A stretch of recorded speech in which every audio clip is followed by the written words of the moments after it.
Timnas Indonesia babak belur kalah 0-4 dari Libya pada laga uji coba pertama. Tapi Timnas Indonesia tak boleh kecewa, tak boleh tertekan. Yang harus dilakukan adalah membenahi kesalahan. Apa saja yang harus dibenahi dan seperti apa di laga kedua nanti, saya akan beber di video ini.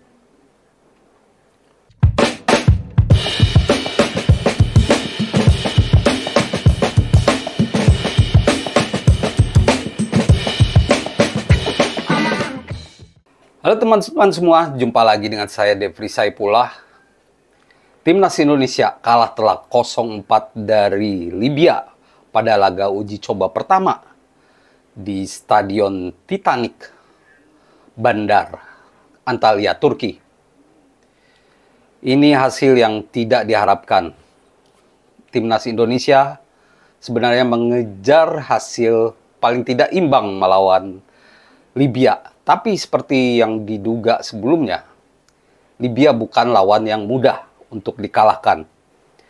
Gol Libya dicetak oleh Ekrawa menit ke-25, lalu Al-Koja menit ke-58, Al-Kholib di menit ke-89, dan Al-Kijab di menit injury time 90+2.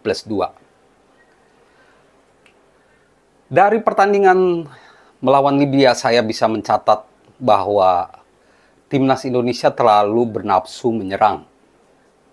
Ada kesan bahwa Timnas Indonesia ingin mencetak gol secepatnya di laga ini sehingga melupakan pertahanan.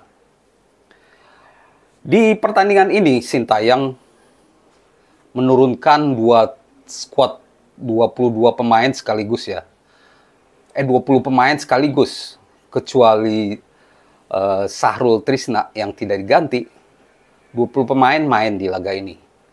Namanya juga uji coba pertama yang tidak berpengaruh kepada peringkat FIFA. Sintayong ingin mencoba semuanya. Pada laga pertama dia menggunakan formasi, pada babak pertama dia menggunakan formasi 4-4-2. Saya menduga pemain-pemain ini adalah pemain pelapis di Piala Asia nanti. Walaupun kualitasnya tidak begitu jauh lah dari tim kedua, tapi memang masih lebih baik tim kedua yang diturunkan oleh Sintayong. Babak pertama ada Wahyu Prasetyo dan Rizky Ridho di pertahanan, lalu ada Pratama Arhan dan Yaakob Sayuri. Lalu di tengah ada Sadi Ramdhani, Maklok, lalu ada juga Maklok, Ricky Kambuaya, dan Dendi Sulistiawan. Di depan Rafael Struijk dan juga Dimas Derajat. Pada babak pertama kita banyak tertekan. Kita lebih banyak menunggu lawan. Tapi uniknya pertahanan agak bagus gitu. Hanya kebobolan 1 gol. Sedangkan di babak kedua, Sintayong menurunkan formasi 3-5-2 dengan 10 pemain baru. Dia mencoba turunkan 3 pemain naturalisasi di posisi back, Sandy Walsh, Justin Hubner, dan Jordi Amat. Lalu di tengah Ivan Jenner, Marcelino, lalu Adam Alis, ada Witan, dan juga Edo Febriansah. Lalu di depan ada Hoki Caraka dan Ramadan Sananta. Di babak kedua, permainan Indonesia lebih pede, lebih mengalir. Dan serangan lebih terpola gitu. Tapi pertahanan kita parah. Pertahanan kita terlalu longgar. Bahkan saya mencatat seperti 2 bek kita, Jordi Amat dan Justin Hubner, seperti meremehkan gitu lah. Tapi kan tidak mungkin ya itu ya. Anggap saja memang mereka belum panas di pertandingan ini. Tapi bagaimanapun itu, kesalahan harus diperbaiki. secepatnya, karena kita melawan Libya lagi pada Jumat 5 Januari 2024. Ini bukan laga uji coba biasa, karena ada poin yang dipertaruhkan. Melawan Libya di tempat yang sama, ini termasuk laga FIFA Tier 1. Tier 1 itu artinya laga yang di luar kalender FIFA. Dan poinnya pun tidak banyak. Kalau menang kita hanya mendapatkan sekitar 2,9 poin. Kalau imbang kita hanya mendapatkan 0,8. Dan kalau kalah kita hanya mendapatkan 2,07 poin. Tapi apapun itu, ini harusnya jadi motivasi untuk memperbaiki hasil. Jangan lagi dibantai oleh Libya yang menurut saya main cerdik di pertandingan ini. Ada dua catatan yang ingin saya sampaikan dari hasil 0-4 ini. Pertama, timnas Indonesia harus menjaga pertahanan lebih rapat saat melawan tim yang lebih jago. Libya ini permainannya efektif. Dari penguasaan bola hanya 31%. Berbanding Indonesia 69% loh. Tapi mereka bisa menciptakan 10 peluang dengan 15 tembakan. 8 diantaranya ke arah gawang. Sedangkan kita penguasaan bola banyak, umpan-umpan banyak, tapi hanya menciptakan 4 peluang. Salah satunya yang paling bagus yaitu saat tendangan Adam Alis mengenai tiang ya. Dan Marcelino atau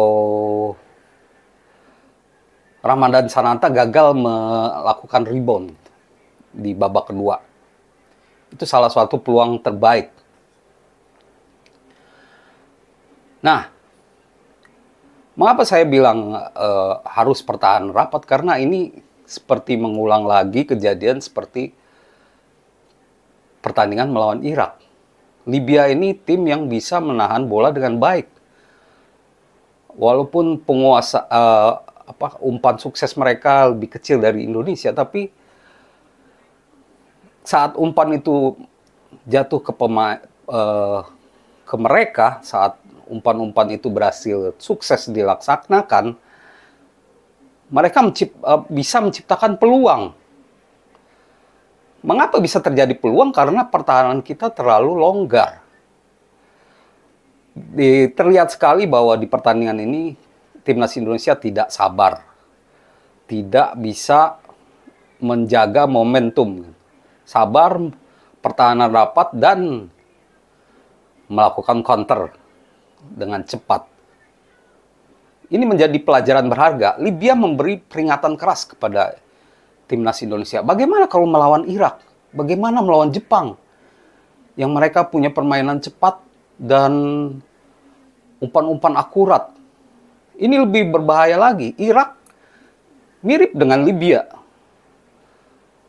Permainan yang efektif, penguasaan bola yang bagus, dan memanfaatkan celah dengan baik. Nah, ini harus diperhatikan betul oleh Sintayong, dan dia harus menerapkan atau memikirkan strategi bagaimana untuk mengatasi ini. Karena mungkin karena kendala pemain juga ya. Jadi formasi 5-3-2. Ya sebenarnya sih yang kedua juga jadi 5-3-2 saat bertahannya. Tapi mungkin Asnawi belum main ya. Terus Saint Patinama juga harus izin ke Belanda karena menengok ibunya yang sakit. Jadi belum lengkap betul. Kita belum tahu betul permainannya. Dan berlanjut ke catatan kedua. Ini lanjutan dari catatan pertama, yaitu transisi permainan yang lebih baik. Karena di pertandingan lawan Libya, kita mencatatkan beberapa kali peluang lewat transisi. Utamanya di babak kedua ya. Kita harus menciptakan transisi positif atau menyerang yang lebih baik lagi, yang lebih tajam lagi. Ini untuk mencetak gol, untuk memecah kebuntuan, untuk memecah pertahanan lawan. Seperti yang diinginkan Sintayong, yaitu meruntuhkan lawan di ruang kecil. Dan sepertinya di laga pertama ini belum bisa dijalankan. Saya berharap ini hanya baru pemanasan. Anggap saja ini baru perkenalan pemain, karena main lagi di uji coba yang sulit. Dan diharapkan di laga kedua dan juga laga ketiga lawan Irak bisa lebih baik, karena ada pertaruhan poin ya di situ. Dan lebih dari itu, kita harus main lebih baik. Kalau tidak, Libya sudah memberi peringatan keras sebelum Piala Asia. Kalau itu tidak dibenahi, bahaya. Karena kita menargetkan lolos ke 16 besar. Kalau melawan Vietnam dan Irak tidak bisa menang, saya pikir susah peluang itu untuk diciptakan. Jadi transisi harus lebih baik lagi. Jadi dua catatan saya, pertahanan harus rapat dan transisi lebih baik lagi. Soalnya saya melihat bahwa babak kedua itu sudah bagus. Andai saja tidak ada kesalahan, sebenarnya yang skornya cuma 1-0 menurut saya. Cuman 3 gol lagi itu karena kesalahan. Diharapkan di laga kedua ini tidak terjadi lagi. Justin Hubner, Jordi Amat sudah lebih baik dan lebih paten lagi. Karena saya melihat walaupun Justin Hubner blunder, dia punya potensi lebih baik. Anggap saja ini perkenalan dengan timnas senior. Demikian teman-teman ulasan saya soal kekalahan lawan Libya yang jangan disesali. Kita tetap laga kedua lawan Libya lagi pada 5 Januari nanti. Terima kasih dan salam olahraga.